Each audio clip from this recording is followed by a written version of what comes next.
L'être intérieur. 136. Il y a dans la sadhana un stade auquel l'être intérieur commence à s'éveiller.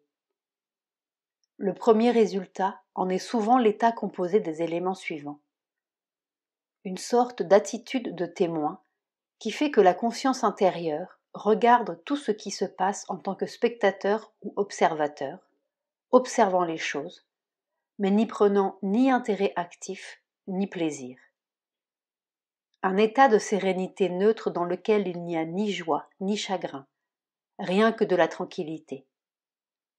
Un sentiment d'être une chose séparée de tout ce qui se passe, observant tout, mais n'y prenant pas part. Une absence de tout attachement aux choses, gens et événements. Il semble que cet état essaye de pénétrer en vous, mais il est encore imparfait. Par exemple, dans cet état, 1. Il ne devrait y avoir ni dégoût, ni impatience, ni colère lorsque les gens parlent. Rien que de l'indifférence et une paix et un silence intérieur. 2. Il ne devrait pas non plus y avoir une tranquillité et une indifférence simplement neutres, mais un sentiment positif de calme, de détachement et de paix. 3. Enfin, il ne devrait pas y avoir un abandon qui fasse que vous ne sachiez pas ce qui se passe ou ce que vous faites. Il peut y avoir le sentiment de ne pas être le corps, mais quelque chose d'autre. Cela est bien. Mais il devrait y avoir une conscience parfaite de tout ce qui se passe en vous et autour de vous. D'ailleurs, même parfait, cet état n'est que transitoire. Son but est de créer un certain état de liberté et de libération. Mais cette paix doit comporter le sentiment de la présence divine, la sensation du pouvoir de la mère travaillant sur vous, la joie de l'ananda. Si vous pouvez vous concentrer dans le cœur aussi bien que dans la tête, ces choses pourront venir plus facilement. 137. Dans votre montée, réalisez-vous l'être supérieur comme vaste et infini? Lorsque vous y êtes, le sentez-vous s'étaler dans toute l'infinité? Sentez-vous tout l'univers en vous et vous-même, ne faisant qu'un avec le moi de tous les êtres?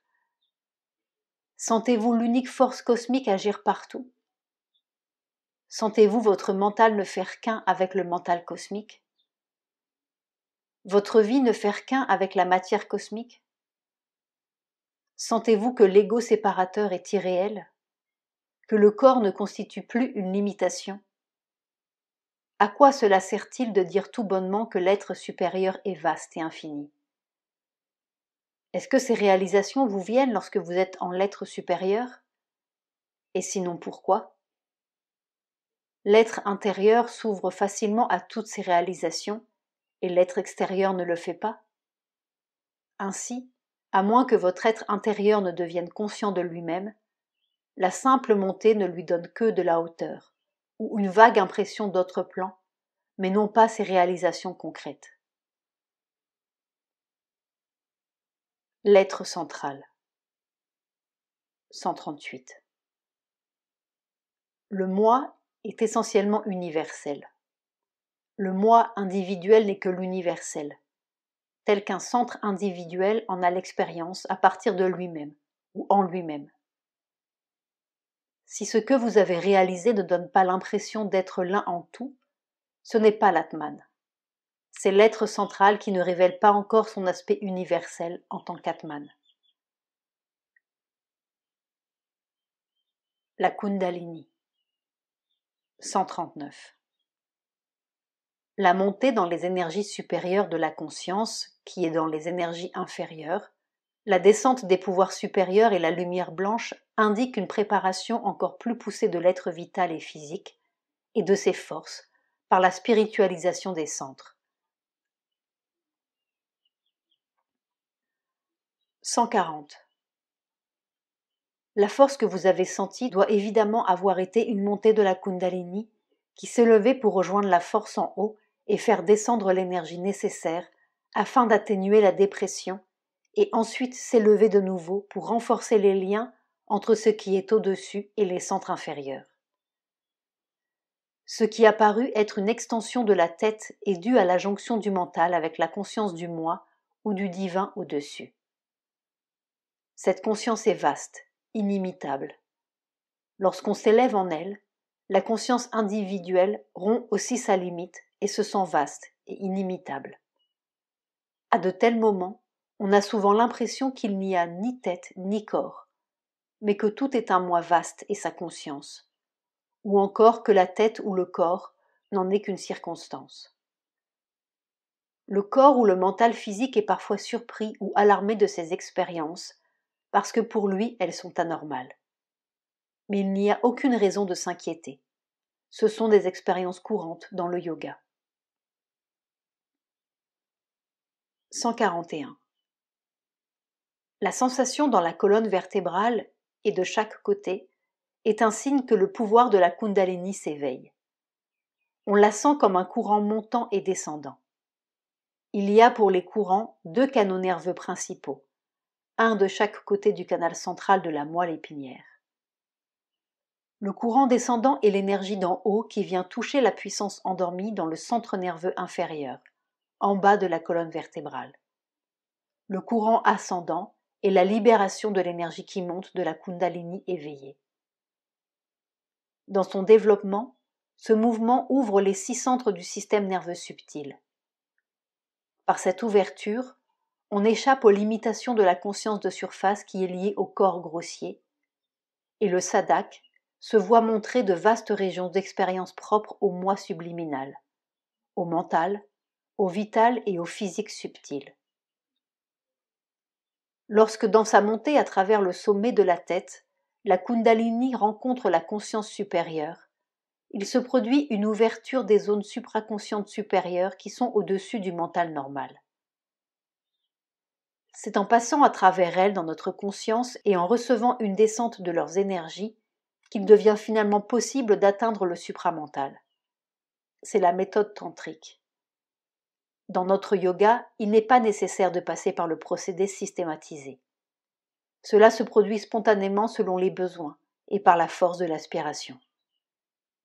Dès qu'il y a une ouverture, la puissance divine descend et effectue le travail nécessaire, fait ce dont on a besoin, chaque chose en son temps, et la conscience yogique commence à naître dans le sadhak. Les plans supérieurs.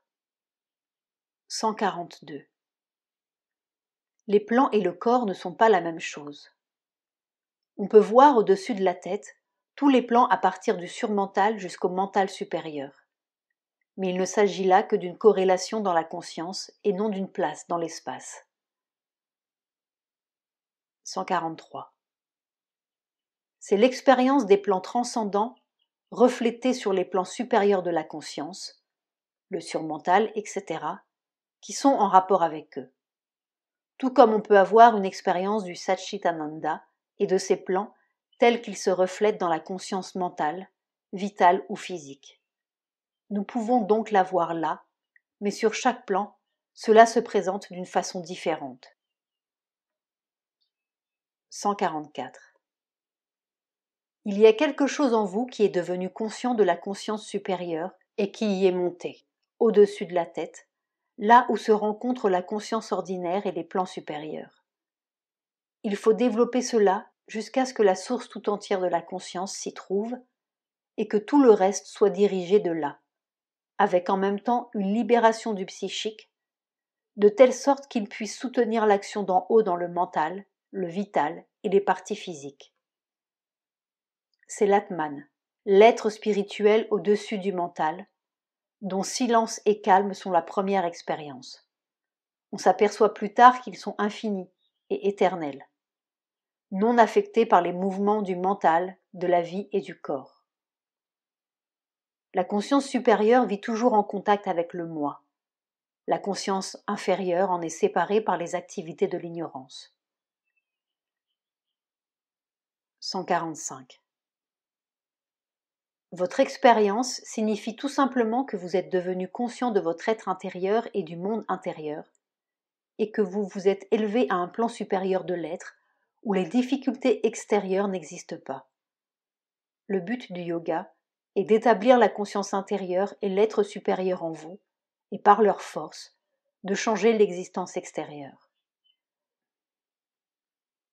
146. Cela, le séjour permanent dans la conscience supérieure, peut se réaliser, avec difficulté. 1. S'il est toujours en extase. 2. S'il ne recherche pas la transformation du reste de la nature.